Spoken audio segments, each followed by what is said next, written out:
Гара Келети или източна гара в Будапеща е вратата между Централна Европа и Балканите и основен възел на новия път на Куприната.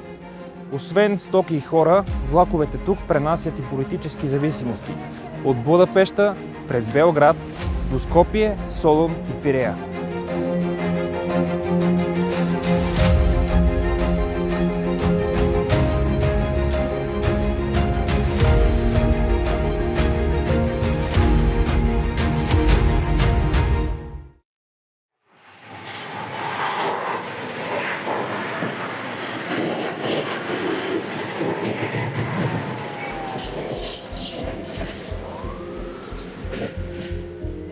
Някои наричат китайската икономическа експанзия на Балканите и Централна Европа просто бизнес, други – стратегически пробив. Едно е сигурно – регионът отваря врати към изтока с любезното съдействие на тукашните авторитарни лидери. Унгария, макар и в страни от Балканите, има решаваща роля в процеса.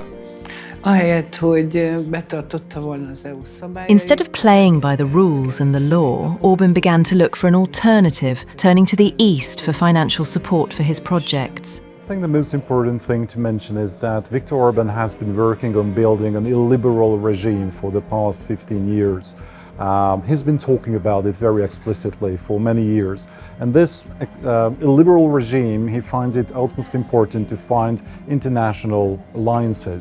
So the Hungarian foreign policy and its close relationship to China is not only about China, but there is a bigger picture. And that bigger picture includes close relationship to other illiberal or authoritarian leaders, including Turkish leader Erdogan, Mr. Putin of Russia, Netanyahu of Israel, or for example Bolsonaro of Brazil, as long as he was in power. След 2010 година в Унгария се развива нов тип авторитарно управление. Днес режимът се нуждае от пари, за да оцелява. Вървят ли ръка за ръка инвестициите на Пекин с зависимости? Of course, China is particularly important because it's one of the largest economies of the world, and since the Hungarian economy has been in trouble for many years, especially since the at least decrease in the amount of EU funds flowing into Hungary, the Prime Minister obviously hopes for a bigger Chinese stake, a bigger Chinese role in running Hungary's economy, especially in form of Chinese investment flowing into the country. So far, I think these hopes have fallen short. The Hungarian economy is still in trouble, and the Chinese investment is not saving us from any further problems. Our system is based on the logic of what we inherited from the socialist system. In a socialist system, you had a social contract saying that you have a job, you have money, you have a weekend house, you have a certain amount of freedom, but in exchange, you shut up. You don't talk about politics. Hungary, after 50 years under Soviet occupation, was prepared for anything except to once again seek ties with the East. Historical experience shows that Hungary has always joined the wrong side. After the changes of the 1990s, it seemed that for the first time we would choose the right direction by joining the European Union. Right now, what they do is that tell you that, okay, we can find you a job in a factory or somewhere else, but in exchange, we want your support, and we want you to democratize the system. Now, in order to do that, you need to bring in foreign investments, or you have to make your economy better. Now, with an authoritarian system that we have, you can't let the economy grow on its own because that would create opposition and funding for the opposition. So they rather choose the other way, that they bring in foreign investment, Chinese, Russian, Korean, whatever comes, at whatever price, so they can tell the people that, yeah, we brought in those Chinese manufacturer, those Korean manufacturer, the Russian manufacturer, whomever. And it worked until we had the EU funds, and it does not work anymore. Един от знаковите проекти, в които Пекин участва активно, е паневропейският коридор 10, дефиниран през 90-те години на миналия век. Макар този коридор днес да е приоритетен за Европейския съюз, големи части от него се строят чрез дългове от Китай. Китайските инвестиции в Южния европейски коридор и по маршрута Пирея-Белград-Будапеща са по-малък приоритет спрямо инвестицията в директната ЖП връзка между Шанхай и Хамбург, открита през 2021 година. Цената за превоз на стоки е съпоставима, но по ЖП линията до Хамбург отнема до 18 дни, а по море до Пирея – 32. Основният коридор на новия път на Куприната изглежда е директната връзка от Китай към Хамбург и Ротердам, съответно коридорът от Гърция до Унгария играе второстепенна роля. Намираме се пред представителството на една от най-големите и най-стари китайски банки – Bank of China в Будапеща. Всъщност какви условия стоят зад отпусканите от тук средства? Заемите и инвестициите ли са единственият въпрос, който засяга Унгария? China is important for Orban because he can learn a lot from it. For example, about dictatorship, facial recognition software, and so on. Orban sees relatively a lot of money in China. He realized that he could not get money from Europe just like that. In fact, he needs money. He needs loans. That is why China is important for Orban. What I see is that they don't treat Orban and the Hungarian nation as equal partners, and why would they? They have over 1 billion people, we have 9.5. They have the world's largest, the second largest economy, we have somewhere in the middle. So we are just a small dot on the map for China, and we can feel that. When Xi Jinping was here, they sent hundreds and hundreds of Chinese, they call themselves activists, who were monitoring the way that the convoy of the Chinese leader was moving on. And they were monitoring means that if you were having a flag on your back or in your hand, they came to you asking you, what kind of flag is that? Because if it's a Taiwanese flag or it's a Tibetan flag, they will try to take it away from you. In the European Union city, in a capital in 2024, which is absolutely absurd, but this is how they treat, I think, every European country. It's the respect and the comfortableness of the leader is much more important than international relations.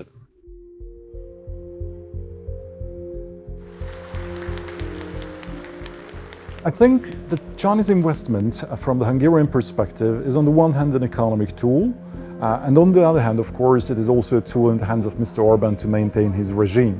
Hungarian foreign policy right now shouldn't be even called Hungarian foreign policy. I believe it's more like the foreign policy of Mr. Orban and his regime, and regime survival is the most important and primary priority of all of these regimes like that. That's very important. From a Chinese perspective, I think China's influence in Hungary and in many other Central European countries is like a mirage, because it's connected to one single leader, just like in the case of previous Czech president, previous Romanian prime ministers, previous Polish government, and also in Hungary, China does not have a structural influence. The society, the public, is not really fond of China. The media is not really fond of China. The Hungarian businesses are not very successful in China. So what I mean by that should this government lose its power at the elections next year, there is a very fair chance that China's influence would disappear maybe overnight. Заемите от Китай идват с скрити клаузи. Често финансовите споразумения служат като инструменти за сложна политическа обвързаност. Китайските финансови операции в Европа почти винаги остават извън публичния контрол. Нашата роля е да разкрием дали клаузите и лихвите създават изгода или са в противовес на интереса на гражданите. Не само на унгарските, а и на сръбските и на македонските. Условията по китайските заеми за ЖП линията Будапеща-Белград бяха засекретени за 10 години. Проектът на стойност близо 4 милиарда евро беше поверен на фирми близки до Орбан и Вучич. Финансира се основно през кредити от Китайската експортно-импортна банка, която покрива около 80% от стойността на строителството и в двете държави. Now, it's being done like, I don't know, 5 to 10 times higher per kilometer than in Serbia, and Serbia is not a corruption-free country either. But the bigger problem is that it's done by Chinese companies with Chinese resources for Chinese purposes from a Chinese loan. And we had a feasibility study about that, and it says that approximately 700 years or more is needed for the investment to have a profit at the end. And you know, that's not, I would call like a good investment. Still they do it. And the question comes that, okay, but why? And the answer is that the Chinese construction firm has a Hungarian partner, and it's that Hungarian partner is owned by the childhood friend of Orban, who is sometimes referred to as the money man of our prime minister. On the other hand, we have an infrastructural problem, and because this line just evades all the major towns and cities between Budapest and the border. So from a logistical perspective, it doesn't make any sense to us. If you want to renovate that route, then it should just go to the cities. It does not. So we have a major issue with it, and but it's, as far as I know, it's at the end of the construction, and it's just a huge, huge loan that even my children and grandchildren are going to pay. Приятелят на Орбан, който строи унгарската част от ЖП линията Будапеща-Белград, се казва Льорин Шмешарош. Бившият водопроводчик днес е един от най-богатите хора в Унгария. Консорциум, ръководен от негова компания, спечели търг за строителството на унгарския участък от ЖП линията. Партньорството включва и китайски компании.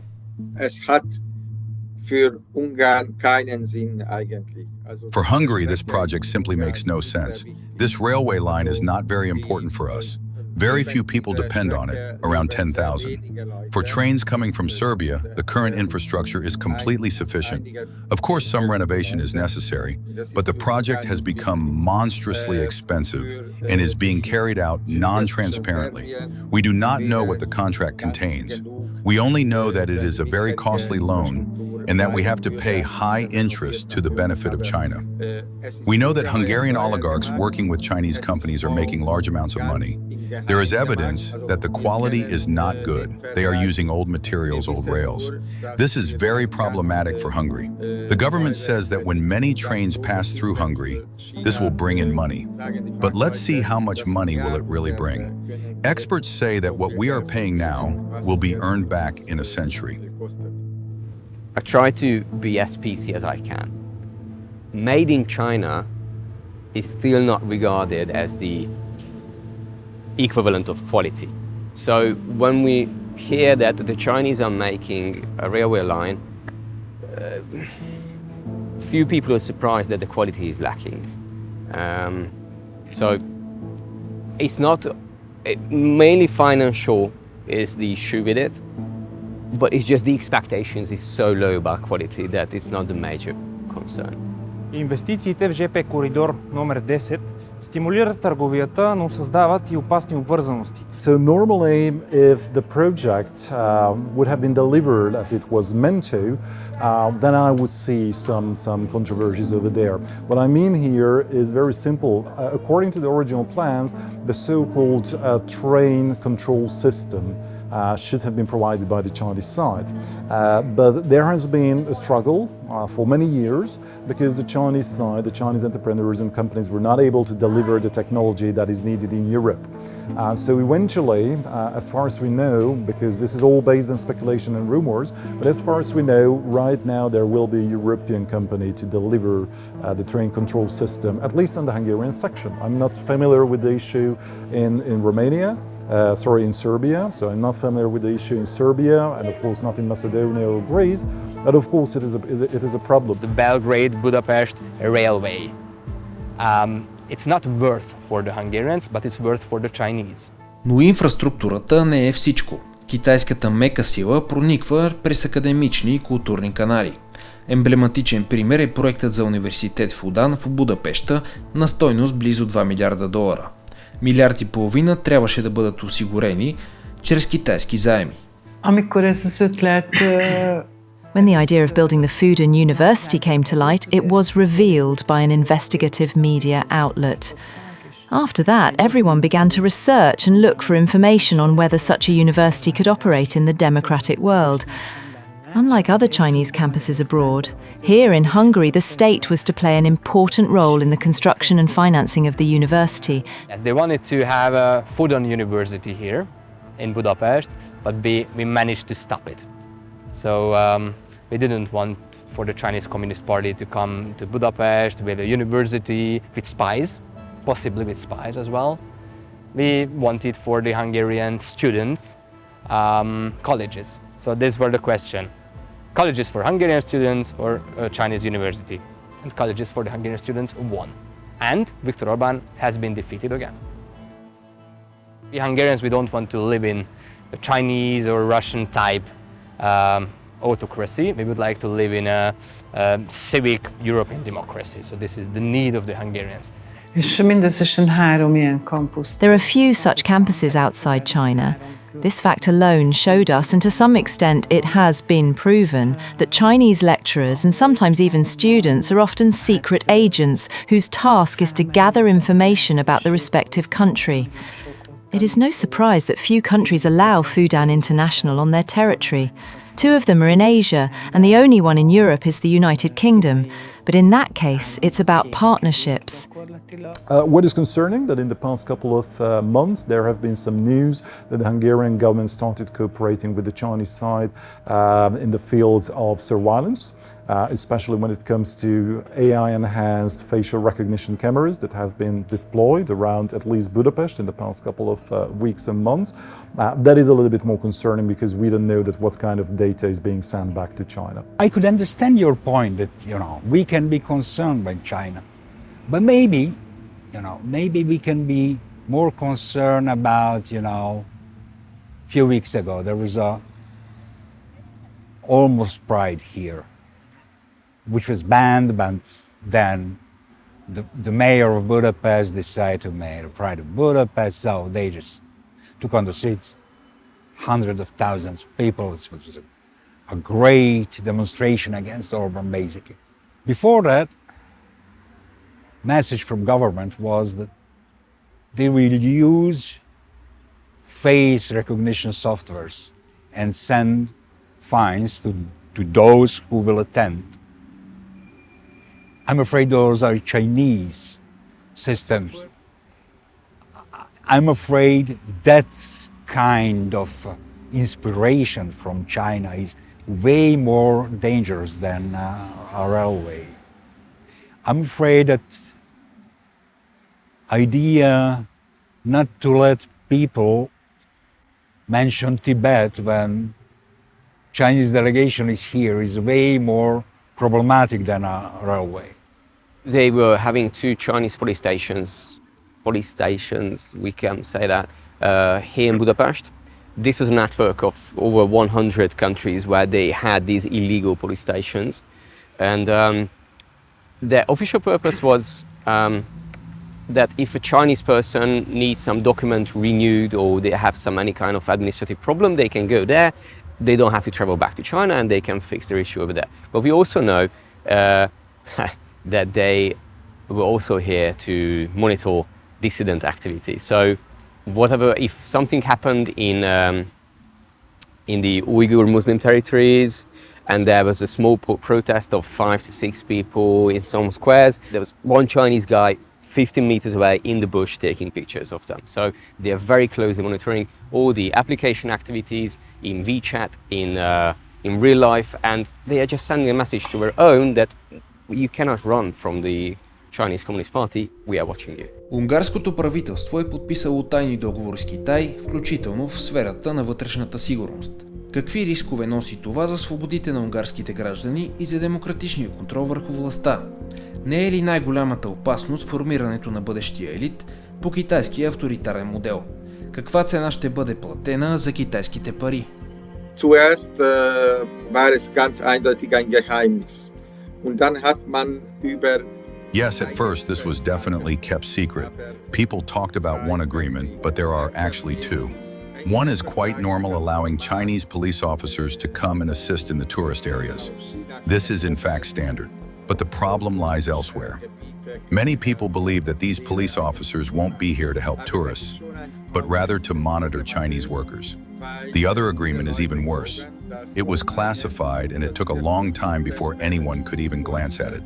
It involves accepting know-how from China, i.e., Chinese specialists coming to Hungary. Naturally, this is dangerous because it means accepting Chinese facial recognition software and using this system. In the Chinese dictatorship, facial recognition technology allows every step people take to be monitored. This is very dangerous. Meanwhile, in the spring, a law was passed in Hungary allowing this system against participants in banned demonstrations. Until now, it could only be used in exceptional cases for serious crimes, for criminals, for murderers, but now it can be used against members of the opposition.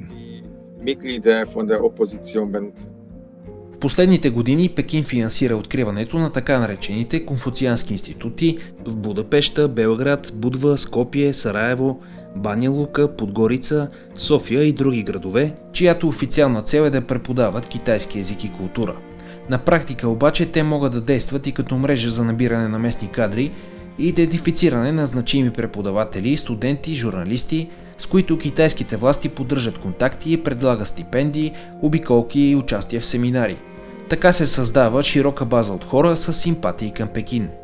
The amount of these NGOs, like Chinese dance organization, Chinese New Moon organization, Chinese traditional medicine organization, and so on and so on. We have so many of them compared to the size and population of the country that it's ridiculous. I discovered that there was a Chinese guy here in Budapest who is a martial art master, and he was very closely aligned with the Chinese police, one version, and they were also teaching Hungarian police, and I said that, okay, but what is the basis of this cooperation? And I asked the Ministry of Domestic Affairs, the Secretary of State in the Parliament, that, okay, but what's up with this guy? And he said, I don't know, I never met him. And then I pulled out a picture that this is your ministry, this is your office, this is the guy, and this is you, so please, let's start again, but they never answered. So the Hungarian government knows that from a Hungarian perspective, this is quite shady and they don't like it, so they try to cover it up as much as they can. В момента резиденцията на Виктор Орбан се намира в този район, в един бивш манастир. Той изпълнява задълженията си от тук, но не като монах, а като министър-председател. Чий проект е Орбан? На унгарския народ, на чужди сили или на собствената му властова амбиция? И каква е крайната цел на политическия му модел? Превръща ли се неговият режим в троянски кон на Китай, в Европейския съюз и къде се пресичат китайските интереси с руското влияние в региона? That is a very good question. Indeed, this is not a project of the Hungarian people. I think it is clear that the sole purpose is money and wealth. We didn't know this before, but now we do. But we also know that Orban doesn't steal only for that reason. He needs much more money in order not to end up in prison. He has stolen so much that he cannot stop. In the beginning, he needed power for the sake of money. Now he needs money for the sake of power. Sadly, we must say that he is likely serving the Russian state and Russian interests. His policy clearly supports the Russians. There was a major shift after 2010. Before that, he was strongly against Russia, against Russian politics, against the dictatorship. Around 2009, the big change took place. Since then, he has firmly sided with the Russians. The question is whether he was bought or blackmailed. We don't know for sure, but it is highly likely that he was bought and with that blackmailed. One aspect that is very, very important and many people downplay it. When Orban goes to Brussels or wherever in the West, he's treated like a pariah, someone who is, yeah, you are here because you are an EU Prime Minister, but we don't want you here. When he goes to China, when he goes to Russia, when he goes to wherever, Iran, red carpets, trumpets, big parade. And a man who's been in charge for close to 20 years and his ego is so corrupted, that's an important factor. In fact, Viktor Orban does not serve only China. Hungary takes Moscow's side in the war between Russia and Ukraine. It is ironic that Orban, who presents himself as the political heir of Imre Nagy and claims to share his ideas, has turned 180 degrees and is increasingly aligning himself with two regimes, the Chinese and the Russian. Orban's interest is not to destroy the EU, but make it more loose, more bilateral instead of this multilateral thing where he cannot control the narrative. And that aligns with the Chinese and especially the Russian interests with a weaker European Union. because if there is a strong European Union, then there is an alternative for the Chinese and especially the Russian citizens saying that, yeah, our regime is not good, we're going to move there, or we're going to want what they have. If the EU is struggling with the inner issues, then it's good for the Kremlin and good for Beijing. So I wouldn't say they are so closely cooperating, but interests are aligning, and that meets and that results in certain loans, investments and meetings that we're just not proud of. През последните години Виктор Орбан и неговото правителство се намесват много активно в делата на Балканите.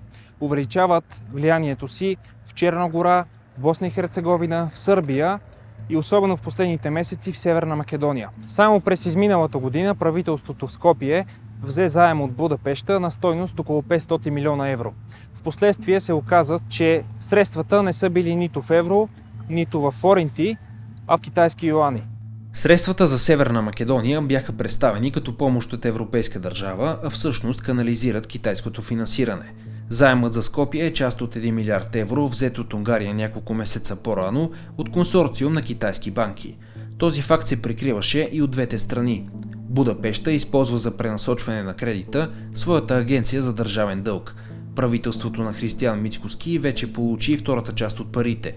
Половин милиард би трябвало да бъде използван за финансиране на общини и предприятия. 500 милиона евро пък отидоха за изплащане на стари дългове. Македонското правителство на практика рефинансира своя дълг с по-евтин кредит. Контролът обаче остава много слаб и създава условия за мащабна корупция.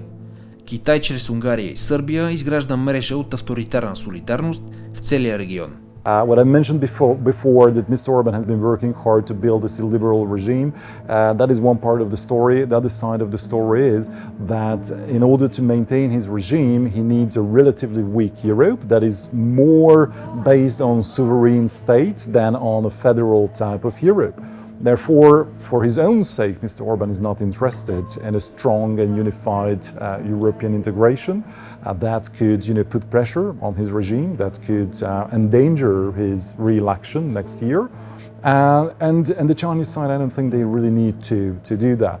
I think the biggest challenge and the biggest problem is this new wave of populist dictators who are not in a traditional way oppressing people or their opposition, but rather using international organizations, state organizations, rules, legislation to just simply kill off the opposition.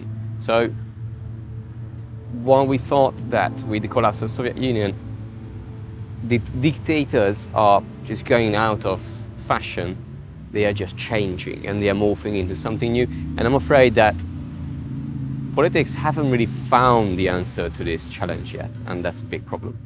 It's been a while. I think it was back in 2017 when I was visiting China and I had a conversation with the Chinese foreign policy experts and EU experts, and somehow, those Hungarian vetoes were discussed by us when Hungary vetoed anti-Chinese moves by the European Union. And to my greatest surprise, the Chinese side told me that they are very grateful, they really recognize these Hungarian moves, but could we please stop it? And I was really surprised by that because I assumed that this is good for China, and it turned out that the Chinese were not happy about it because it really helped Western European critiques to point fingers at Hungary and also at China, showing that, you see, we told you the Chinese try to divide and rule Europe through Hungary. While it was not the Chinese side who kind of poked the Hungarian government to please veto this or block that, it was the Hungarian side doing it on a voluntary basis. So from the Chinese perspective, it's really hard to tell when China is interested in a unified Europe. There are cases when China would really love to see a stronger Europe, and not a very strong one, but a stronger Europe. And in many other cases, of course, China does try to divide Europe, just like the United States is doing that. Въпросът е кой ще плаща сметката, когато дойде времето за погасяването на заемите към Китай. Gestures such as the plan to build a university campus and the Belgrade-Budapest railway line are in fact services to China, aimed at gaining its trust and receiving more money in the future. Orban has to accept the fact that Hungary is receiving less and less funding from the European Union and has no other way to secure similar financial support. За разлика от Унгария, която все още е част, поне на документи, от Европейската система за контрол и баланс, Сърбия играе на границата, без регулации, без отчетност. От това се възползват и Пекин, и Москва. The two systems, Orban's and Vucic's, are hybrid regimes, a mix of democracy and dictatorship. They know it's not good to be completely alone in Europe, and that's why they are such good friends. Naturally, both of them support Russia and are also dependent on it. A magyar elnökség meggyőződése szerint we need to accelerate the accession of the Western Balkans. This is a key issue for Europe, integrating it economically in terms of security and also geopolitically. It is advantageous for the European Union. We need to focus in particular on Serbia. Without Serbia joining the EU, we cannot stabilize the Balkans. As long as Serbia is not a member of the European Union, the Balkans remain an unstable region. В тази схема китайското влияние се чувства не само уютно, то се разгръща без ограничения. Сърбия е страната с най-високо равнище на китайски инвестиции в региона. Освен че дава заеми, Пекин използва свои фирми и работници за реализацията на проектите. Тоест, парите се връщат обратно при азиатския гигант по няколко линии. Китай гради и притежава мини фабрики, финансира пътища, строи мостове, но цената не се измерва само в пари.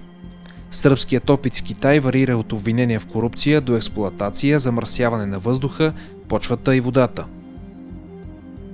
Особено тежки обвинения за нечовешки условия на труд бяха отправени при построяването на китайската фабрика за гуми в Зрянянин от внесени китайски и виетнамски работници. Организации пък предупреждават за увеличени случаи на рак и респираторни заболявания, причинени от липсата на контрол върху стоманодобивното предприятие в Смедерево, включително сред работниците. Инфраструктурни свои инвестиции на Балкану. In all its infrastructure investments in the Balkans, China wields significant political and geostrategic power. China provides favorable loans from its banks to the Serbian government, but on the condition that Serbia accepts infrastructure projects, railways, bridges, highways, that China builds and which Serbia benefits from owning. This is unquestionable. At the same time, these transport corridors connect to three key mineral sites, one for lithium in western Serbia and Bor and Majdanpek in eastern Serbia near the Bulgarian and Romanian borders. Meanwhile, there is a rather mysterious area that gets very little attention, the gold deposits in the region where I was born, Homolia. The company Dundee is mentioned, which plans to mine gold using cyanide, again an outdated technology. In short, this is an area where the land has remained as God created nature before humans appeared. Not to mention the beauty and springs that we have there.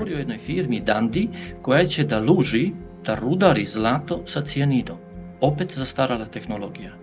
U jednom delu te priroda ostala onakva kakva je Bog stvorio u tom premordijalnom sistemu pre nego što je sam svet stvoren. Da ne govorimo koje lepote tamo imamo i kakve izvore. Съюзът между Пекин и Белград има и лице, и тяло. Един от най-символичните проекти, гарата в Нови Сад, рухна буквално и преносно. Козирката й се срути на 1 ноември 2024 година. 16 души загинаха. Строителството при реновацията на гарата няколко месеца по-рано беше поверено на китайски фирми, а разходите покрити с държавна гаранция, а отговорността затрупана под бетонните отломки. Сръбската прокуратура разследва нередности, допуснати по време на строителството на този сръбски участък от ЖП линията Белград-Будапеща. Двама бивши министри, Томислав Момирович и Горан Весич, са замесени в мащабна корупция. Истинската зависимост се гради там, където контролът не е видим – в договорите, в политиката, в ресурсите. Проектите с китайско участие в Сърбия са много. Автомагистрала Милош Велики, мостът Пупин над река Дунав, обходното шосе на Белград. Trebaju oni koji su na vlasti da vrlo jasno razmisle šta ostavljamo sljedećim generacijama. Minerali koji se uzimaju idu direktno za Kinu. Those in power must carefully consider what we are leaving for future generations. The minerals being extracted go directly to China. This is well known, yet no one can control this process because the contracts for Bor and Majdanpek remain completely secret, seen only by the government officials and those who signed them. These minerals are exported by the Chinese to China. For this reason, it's unclear what other potentially valuable minerals, beyond copper, silver, and gold, might be included. It's possible that many other minerals are involved, and no one can oversee this. On one hand, we take on obligations and receive infrastructure in return, which is undeniable. But this debt must be repaid. Minerals are extracted and used outside Serbia, while minerals of questionable origin are imported into Serbia itself, causing environmental damage. Yet Serbia still must repay its debt. Political relations are being established that I believe are acceptable. But if we look back at claims made by some analysts that Serbia has become a mining colony, these assertions seem to carry some truth. Dobija na težini i izgleda da ima istine u njoj. Китай инвестира милиарди за фабрики и заводи в автомобилната промишленост. Дебрецен, Сегет, Печ, Мишколц и други унгарски градове. Китайският гигант CATL съкращава десетки местни работници, унгарци, без обяснение и реални причини. На тяхно място идват по-ниско платени служители от Китай. Idea to push Hungarian economy in order to serve Chinese battery factories and EV factories was way more dangerous idea than a railroad. Of course, BYD is building a huge factory in Saget. CATL just announced they will not build second phase of their battery factory, which is a bad news, you know. But even if they build, what will happen with the water resources, you know? Those are issues for concern more than that Saloniki-Budapest railway, from my perspective. Of course, given the fact that in the past couple of years China has invested a tremendous amount of money into Hungary, at least $15 billion, and we are still counting, it means that now China has an important economic influence in Hungary, but we shouldn't forget that that Chinese presence, economic presence in the Hungarian economy is not very well embedded into the net of the Hungarian economy, because it's mostly one single sector connected to e-mobility, so electric vehicles and the batteries that are needed for those electric vehicles. So it's not connected to Hungarian suppliers, it's not connected to the Hungarian economy in a broader sense, but it's more like an enclave in the Hungarian economy, and therefore I think its influence is also limited. But of course we will see later on, because most of these Chinese factories that have been announced in the past 2-3 years are not operating yet, so their real impact on the Hungarian economy will remain to be seen in the upcoming few years. We don't have any problem with commercial ties towards the east, towards China, so it's completely good. But it has to be profitable for the Hungarians. And almost everything what the Chinese are doing here is just not profitable for us, it's profitable for them. There's the BYD factory, for example, close to Szeged. It's one of the biggest Hungarian city. It's disputed whether it's good or bad. It's good for the Hungarian workforce because they can have a job somewhere, but is it good for the European car industry, for example, if a Chinese electronic vehicle factory comes here to Hungary? Maybe not. So we have to look at it from a higher level and higher perspective. We have auto manufacturing, car battery manufacturing, battery reusing or disassembling it, which is, it's interesting because Hungary, as I told you, the FDI is quite important for the regime to be maintained, but Hungary's key industrial sector was auto manufacturing with Germans mainly, the German cars.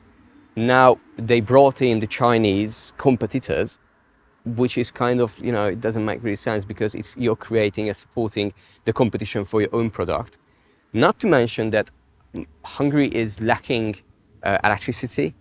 We are on the way of desertification, so our land is drying up. What do you need for batteries besides rare earth, water and electricity? So it makes absolutely no sense to focus on it, but we see it in our industrial production that it doesn't bring, because the auto industry is going down right now. It's in a valley or at the bottom of the wave, so it's not going well. And it's the problem also is that this system attracts investment by minimizing state intervention. So no environmental concerns, no financial concerns, nothing like that. But when you are bringing in the battery manufacturing and you are reducing environmental control, that's a recipe for disaster. And we are expecting that to come quite soon. The CATL, it's a battery factory. It's close to Debrecen. This is the second biggest Hungarian town. And the problem with that is that this factory doesn't really care about the basic needs of the people. What I'm thinking is that the water supply. So, we have got summers like this, like 35, 40 degrees. There's dry soil in Hungary. Not really much water. We need water. So these big factories, huge factories come to Hungary, and they're just fed with this water instead of the people. So we should be more protective with our natural resources, as water, for example. So these are the problems with these kind of Chinese investments. След инфраструктурата и технологиите следват медиите. Let's be blunt about this. This is an authoritarian regime. This is not yet Russia and not yet Belarusia, but the recipe comes from Moscow. So Viktor Orban tends to close up media platforms, tends to buy out medias, and also tends to ban freedom of speech. For a while, the Hungarian opposition did not really take seriously the fact that Orban was opening up to China and siding with Russia, because it seemed as though he was spitting on his own political legacy. Most Hungarians, especially after the regime change, rejected such behaviour and support for dictatorial regimes like the one in China. Orban follows a political strategy entirely shaped by his own perspective, and he executes it very skillfully. Since 2010, he has been running a political machine and has managed to shift public opinion on this issue. It's hard for me to believe that this actually happened, but it is a fact. Unfortunately, few remember how the system actually operated during communism and how propaganda was spread back then. Many people did not realize this before the transition, and now the state media operates in the very same way. In the Hungarian state media, you have Russian fake news, fake informations for years. So they just get those information from the Kremlin and they distribute it to the Hungarians. About the war, for example, they use the same language what Putin does concerning the war in Ukraine, like this special military operation, for example. But they're using this kind of language, and they're using an anti-Ukrainian and, of course, an anti-European communication and narrative all the time. And this is from the Hungarian taxpayers' money. So I think this is what we cannot and we shouldn't accept, and we will never accept. Китай финансира и подпомага медии в няколко страни от Балканския регион, както пряко, така и косвено, чрез партньорства, съвместни проекти, дарения на техника и обучение на журналисти. В Северна Македония все повече медии говорят с чужддневен ред. Голяма част от тях се финансират през Унгария. Според анализатори това е хибриден модел за медийна инвазия. Унгарски капитали, просръбски наративи, а понякога, все по-често, китайски цели. Съветникът на Орбан Арпад Хабони и бизнесмените Петър Шац и Агнеса Дамик имаха основна роля в превземането на множество македонски медии – списания, вестници, уебсайтове и портали. Именно тези с най-остра антиевропейска, проруска и прокитайска риторика. Поодамна се присутни, значи, финансиски импликации во Македонија, значи финансирање на македонски медиуми од страна на Унгарија и Србија. The funding of Macedonian media outlets by Hungary and Serbia has been a long-standing reality. Most recently, we have witnessed the involvement of MTEL, a Serbian telecommunications company backed by suspicious Chinese capital, which has entered the Macedonian market over the past year. I am confident that the Macedonian intelligence services will act to prevent any misuse of these financial flows originating from Hungary and Serbia in the context of media financing in the Republic of Macedonia. It is essential that such matters be handled in full accordance with the law, ensuring that no form of dependence on these states is allowed to develop, so that this influence, this propaganda created and spread through certain media in Macedonia, will not hinder integration into Europe. All of this must be monitored under the watchful eye of the Macedonian intelligence services. Дека нема да се дозволи тоа да биде на злоупотреба и на кочење на македонските процеси и интегрирање во Европа. Сето тоа треба да биде, значи, следено под будното око на македонските служби и недозволување на пенетрација на странски капитал преку медиумската сфера. Северна Македония е държава, преминала през твърде много перипети и години нищо правене по пътя към евроинтеграция. Но в сянката на Китай, Унгария и Сърбия, страната се оказва в капан, от който трудно се излиза, дори когато вратата към Европейския съюз е отворена. С заем от близо 600 милиона евро от Ексимбанк, магистрала Миладиновци-Щип свърза Скопие с източните райони. Въпреки че пътят бе завършен през 2018 година, погасяването на дълга заемаше значителна част от бюджета, оставяйки малко ресурс за социални и други нужди. Магистралата Кичево-Охрид е част от същия китайски пакет от около над 200 милиона евро, изпълнен от друга китайска компания. Разследвания показаха, че много от виадуктите и тунелите не отговарят на първоначалните срокове и разходи. Множество обекти остават недовършени. Задлъжнялостта расте без реална полза за местната икономика. С заем от 80 милиона евро от китайски банки пък бе построена и газовата топлоцентрала Козяк, която работи от 2004 година. Високите разходи за поддръжка, зависимостта от чуждестранните резервни части и емисиите на парникови газове я направиха спорен екологичен проект.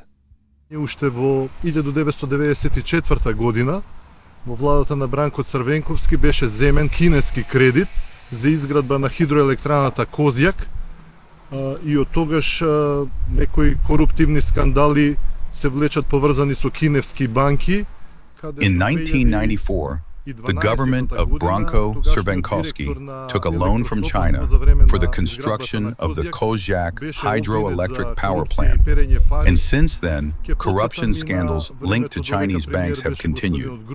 In 2012, the then director of the electricity supply company during the construction of Kozjak was charged with corruption and money laundering. While Nikola Gruevski was prime minister, construction of the Kijevo-Ohrid motorway began through the Chinese company Sinohydro. This led to the creation of a special prosecutor's office. The corruption scandal involving the Chinese company came to light following telephone wiretaps. These trends of penetration by Chinese financial capital into Macedonia have persisted for more than 30 years. This became particularly suspicious in the recent period with the loan taken from Hungary last year, when analysts obtained information that the Hungarian bank had first taken a €1 billion loan from China, half of which was then granted as a loan to Macedonia. Од унгарската банка земала 1 милиарда евра кредит од Кина, а пола милиарда евра беше даден како кредит на Македонија. Когато Европейският съюз поставя ясни условия, македонските политици се обръщат на изток. И когато институциите са слаби и зависими от чужди сили, дълговете не са просто икономически въпрос. Те стават геополитически инструмент. Бившият македонски премиер Никола Груевски и Виктор Орбан изградиха удобен политически съюз преди 15 години, който на практика ликвидира аспирациите на тогавашна Република Македония за евроинтеграция. През 2018 година съденият за корупция Груевски, управлявал 10 години с помощ от Русия и Китай, избяга в Унгария в багажника на кола в компанията на унгарски дипломати. Орбан публично защити бягството му и го нарече вълнуващ криминален роман. Унгария отказва да го екстрадира, въпреки международните заповеди за арест по линия на Интерпол. Груевски и Орбан лобираха за мрежа от китайски инфраструктурни проекти, ЖП коридори, магистрали, мостове и водни канали в унисон с общата им така наречена консервативна платформа, опонираща на Брюксел и Вашингтон. Вместо да устоява европейските стандарти и върховенството на закона, двойката превърна региона в коридор за китайската експанзия, наред с Сърбия на Александър Вучич. The first person from Hungary who got on the US sanction list for circumventing sanctions and helping Russia was Nikola Gruevski from North Macedonia and his Hungarian company that was founded in the suburbs of Budapest. And this is so absurd that they bring the guy here who has zero connections to Hungary. We have zero interest in keeping him, yet the government finances him and provides for him. So he goes on finding a business that actually violates the sanctions and he gets on the sanction list. Well done, perfect signing. We will be glad to find Mr. Gruevski and to meet him. He decided not to be high profile in Budapest, but anytime. He's here. Why would a Macedonian politician flee to Hungary? Because this is a friendly country, open to anyone. След падането на Груевски, страната пое курс към нормализация, но с управлението на неговия най-добър ученик Християн Мицкоски от 2024 година до сега стана ясно, че моделът никога не си е тръгвал. Лицето му беше разкрито отново с нови дългове, нови зависимости и нови заплахи. Унгарският клон на експортно-импортната банка на Китай управлява разпределението на средствата от заема за 1 милиард евро чрез Македонската банка за развитие. Стратешка корупција на одредени сомнителни финансиски текови. Due to strategic corruption and suspicious financial flows, the latest report of the European Parliament sent a strong signal to the new government of the Republic of Macedonia to exercise caution and not allow any further penetration of Chinese capital or Russian influence into our country. Истинският проблем не е само в парите. Проблемът е в това кой контролира информацията, обществените настроения и перспективата за бъдещето. As mentioned in the latest European report, undeniably present and something we were aware of, there have been numerous hybrid threats from Russian influence, from its intelligence services, and from the links between Russia and China with Hungary and Serbia. Such influence in the Republic of Macedonia gives rise to a certain deviation, a search for alternative paths should Macedonia not continue on its course toward the European Union. Алтернативни патишта доколку Македонија не го продолжи патот кон Европската унија. Сърбия използва Северна Македония като сателит. Това е част от проекта Сръбски свят на Александър Вучич. Модерното име на старата цел за сръбски хегемонизъм на Балканите, но в него ключовите инвеститори вече не са сръбски. Те са китайски. Сръбски свят вече е част и от пътя на Куприната. Бившият вече сръбски министър на транспорта Горан Весич лично призна, че режимът на Вучич е участвал в спирането на изграждането на коридор 8, който трябва да свърже Черно море с Адриатика и е от критична важност за военната мобилност на НАТО на Балканите в полза на коридор 10. От друга страна, Мицкоски и негови министри настояваха за прехвърляне на европейски средства от връзката с България към тази с Сърбия и Унгария. Српското влијание е долгогодишен проект кој го чувствуваме сите во Македонија и обидот на наметнување на председателот Вучич. Serbian influence is a long-standing project that we all feel in Macedonia, including President Vučić's attempt to impose a certain portrayal of brotherly peoples and specific assistance to Macedonia during crisis situations. Serbia always uses this to emphasize the very good relations between Serbia and Macedonia at the expense of the other neighboring countries. Меѓу Србија и Македонија за сметка на останатите соседи. Китайските пари в Северна Македония трябваше да се използват за общински проекти. До момента не е построена дори една детска площадка. Големите икономики са достатъчно стабилни, за да си позволят изплащането на подобни заеми, но не така стоят нещата с по-малките и уязвими държави. В Сърбия капанът вече е щракнал, но страната не е сама. Китайското влияние пълзи през границите, към Македония, към Босна, към Черна гора. И целият регион се превръща в стратегическа зона на зависимост. Черна гора е една от най-малките икономики в Европа, но в очите на Пекин тя е стратегически важно парче от пъзела. Маршрут от Адриатика към Балканите, през който минават инвестиции, кредити и зависимост. През 2014 година правителството в Подгорица подписа договор с Ексимбанк на Китай за изграждането на първия участък от автомагистралата Бар-Боляре. Стойността 944 милиона долара. Срок неясен, условия непрозрачни. Строежът започва през 2015 година, а вноските са убийствени – 33 милиона евро месечно до април 2027 година. Само за първия участък, който не свързва нито столицата, нито границите с съседните държави. The problem is not that these projects in Hungary are financed through loans. Many other countries do the same. The real issue lies in the details and conditions of the loans. When they are classified, we know nothing about them, and that's precisely when it becomes clear that these loans must be repaid under extremely unfavourable terms, which can push a country into bankruptcy. That is what happened, for example, in Montenegro. В разгара на кризата през 2021 година Черна гора бе на ръба на неплатежоспособност. Страната потърси помощ от Европейския съюз за преструктуриране на дълга. През това време китайските държавни компании продължиха строителството. Лошо проектирани тунели, свлачища, екологични щети, а политическата класа в Подгорица беше поставена в шах. И докато Орбан и Вучич използват китайските пари, за да се еманципират от Брюксел, Черна гора бе накосана да плати с бъдещето си, изпадайки в дългов капан. В Босна и Херцеговина китайското присъствие е най-вече в ентитета Република Сръбска. Инвестициите там надхвърлят 3 милиарда долара. Сред най-големите проекти е автомагистралата Баня Лука Приедор за 300 милиона евро, реализирана чрез непрозрачен договор с китайската компания Шандонг и съпътствана от обвинения в корупция. В енергийния сектор Китай отпуска десетки милиони евро заеми за водно-електрически централи с китайски подизпълнители. В Тузла планираха финансиране на блок 7 на ТЕЦ с кредит от над 600 милиона евро от Ексимбанк и китайски строители. Проектът бе спрян след експертни предупреждения за вреди върху здравето на населението и икономическа нерентабилност.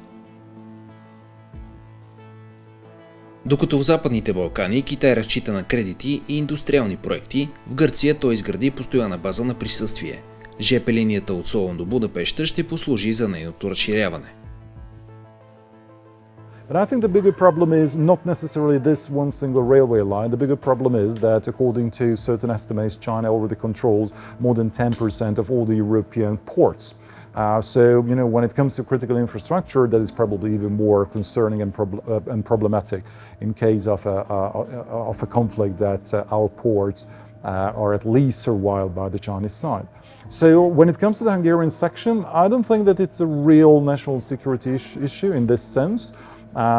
It's not even a real financial trouble because the loan is big, so it's something like 1.7 billion euros.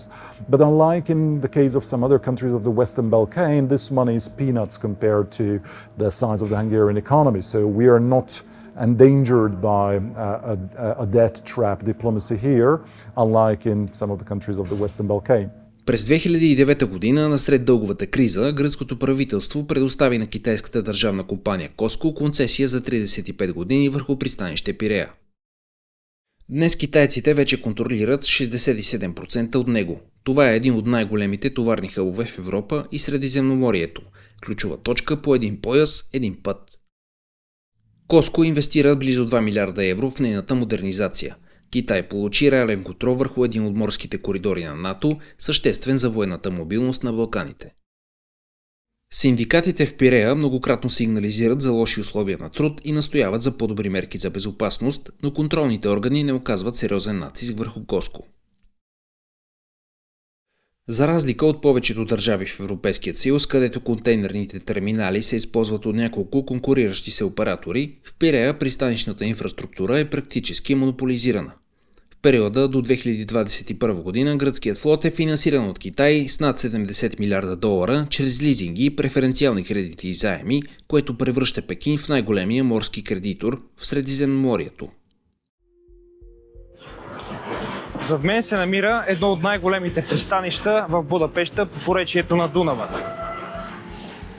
ЧПЛ Freeport Logistics Park е ключов речен логистичен хъб с активно участие на китайски компании, който на практика свързва гръцките пристанища с Централна Европа чрез ЖП и шосейна мрежа.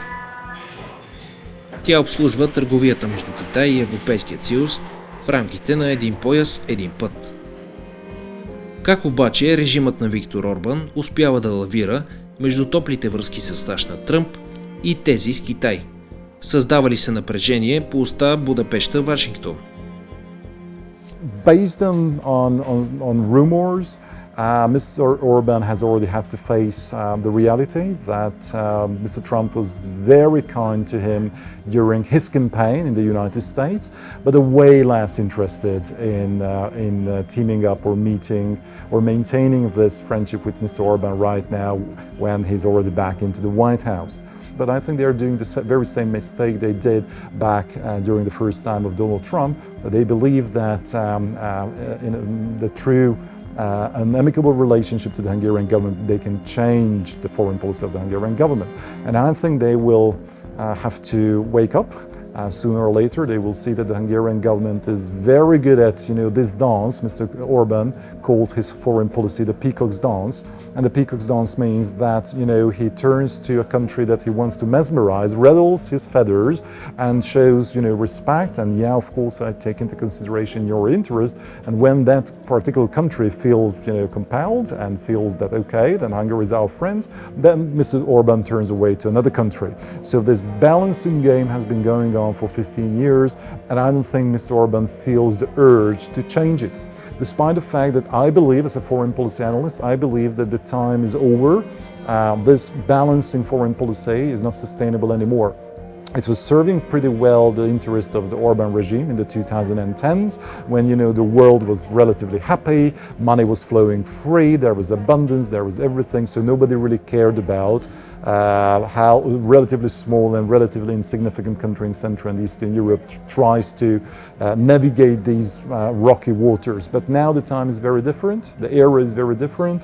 The United States, I think, puts it very bluntly that you are now either with us or against us. Now they're still trying to convince Orban through the nice way, but I think there will be a moment when the United States will turn sour and they will feel that they have to use other tools to convince Mr. Orban. And then Mr. Orban will feel, I think, himself being between a stone and a very hard place. Whether it happens before 2026, or after 2026, the elections in Hungary, that's a big question. Maybe it's not Mr. Orban to deal with it anymore. В регион, където почти всяка държава е обвързана с китайски заеми, инфраструктура или идеологически наратив, Албания изглежда като изключение. Albania is the country with the least penetration of Chinese investments in the region and in Europe.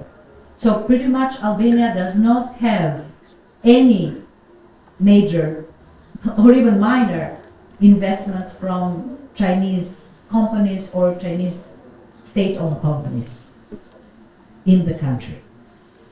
It's a conscious choice. We've been great friends with China, as you know, in our brilliant communist times. We broke with the Soviet Union, then we joined the big Chinese Albanian friendship, and we had this expression that it sounds funny now, but at the time it was said seriously, saying that 1 billion Chinese and 3 million Albanians, will change the world together. And we know that experience. It wasn't the greatest experience you would have. So from 1991, Albania has been very much oriented towards the West and the United States. Докато съседите подписват договори с Китай, едни с ентусиазъм, други от нужда, Албания не приема лесни пари без дългосрочни гаранции. Така ли е наистина? През 2016 година китайската компания Jade придоби за над $500 милиарда канадската Bankers Petroleum, оператор на най-голямото петролно находище в Албания, заедно с дългосрочната концесия. Година по-късно China Everbright придоби 100% от концесията на летището в Тирана. Първият случай на пълен китайски контрол върху национален аеропорт в региона. По време на пандемията компанията се оттегли, реализирайки огромна печалба. We don't have loans, we don't have big investments, we have no debts in that sense, or investments that come with other strings. It's not the same in some other countries in the region, some of the investments or loyalties, but I think the more active the EU is, the more strategic when it comes to funds for the Western Balkans, when it comes to moving with the EU accession, the less space will there be for other forces in the region. And it's important to understand that. Албания остава извън коридора на дълга, но ако Европейският съюз не предложи собствени алтернативи, вакуумът няма да остане празен дълго. Пекин продължава усилията си за укрепване на позициите си по Адриатическото крайбрежие, както чрез двустранни инициативи, така и в рамките на сътрудничеството между Китай и страните от Централна и Източна Европа. Пекин успя да затвърди реално присъствие и в Хърватия, но в ограничен брой проекти, сред които най-значим остава Пелешачкият мост. Той беше завършен през 2022 година, изграден от Китай, но платен от Европейския съюз. Паралелно с това, Китай успешно стъпва и в енергийния сектор – соларни и ветропаркове. Тези проекти са частично финансирани с европейски средства, но се изпълняват от китайски фирми. Когато държавите не успяват да изплащат заемите си към китайски банки, Пекин често получава контрол върху стратегически активи. Най-известният пример е пристанище Хамбантота в Шри-Ланка, което през 2017 година беше придобито от китайска компания за 99 години след неизплатен заем от близо $1,5 милиарда. Подобна практика се прилага и из цяла Африка, където десетки пристанища и летища вече са под китайско управление. Китай вече не е просто кредитор. Той се превръща в оператор на чужди икономики. Въпросът е дали ще успее да приложи тази стратегия и в Европа. When Viktor Orban's political and personal ambitions did not fit into the democratic expectations and rules of the European Union, and this began about 10 years ago, and when Orban realised that this had very serious financial and economic consequences for Hungary, that the country would no longer automatically receive all the funds, he saw that he could easily take advantage of the fact that Hungary is a member of the European Union. The fact that such a large country as China even talks to us and accepts us as a partner is only possible because we are part of the European Union. Otherwise, this would never have happened. Postavlja se pitanje, da li treba Srbija svoje resurse The question arises whether everyone in Serbia should be involved in mineral extraction. I am in favor, but only if it leaves the country's environment in a condition that allows future generations to live normally. All questions on this matter remain open. I sve je otvoreno. Economic prosperity, or the fact that you and your family may have a better social or economic situation in the short term, will never compensate for the long-term loss of your country's future, young people, and moral standards. So please do not compromise. Do not think that the Orban system is working. It does not. It was just covered by EU money. Now it's gone. The king is naked. That's the reason I'm saying that China needs Europe, maybe more than before, more than ever before, in terms of selling more stuff to Europe. But the problem is that Europe understands that if America stops to be the so-called final consumer of the world, or ultimate consumer of the world, Europe will be next. That is supposed to absorb all the Chinese excess capacity. So I think these are the problems between Europe and China. We don't want to buy so many things from the Chinese anymore because it has a detrimental impact on the European economy.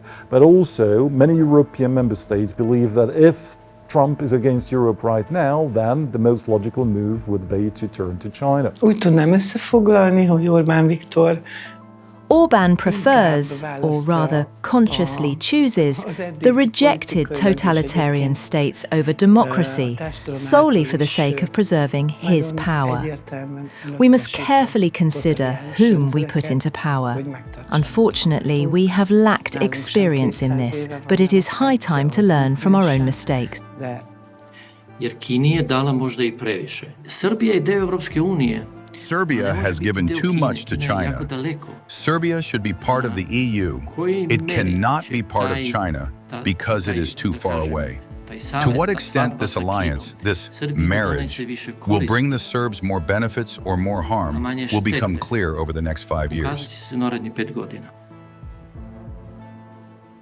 Икономическата мощ и гъвкавата политика на Китай намират плодородна почва на Балканите и в Унгария, неразделно свързана с региона.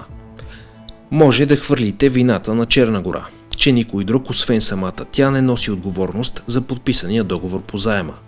Или да попитате защо държавите да не се възползват от инвестиции, макар и от комунистически режим. Можете да посочите и слабостите на тромавия Европейски съюз и бавното му разширяване. Или да попитате с какво китайската държава е виновна за огромната корупция в балканските държави, известни с тази своя черта от векове. Справо ще припомните, че китайското присъствие в Пирея е донесло икономически ползи. Истината е, че Китай не е просто гост на Балканите. Той разпъва своята червена копринена нишка от Пекин до Будапеща, от Белград до Скопие и от Пирея до Подгорица. Пекин търси съюзници и ги намира тук, в лицето на режимите на Орбан, Вучич и Мицкоски. Китайският влак на Балканите не само движи икономически проекти, а подхранва антиевропейските сили и техните проекти, разделяйки посоката на региона. Дали инвестициите на Пекин са толкова успешни, често решават не цифрите, а празните слова на така наречените лидери. Не оставяйте друг да ви диктува бъдещето. Изводите направете сами.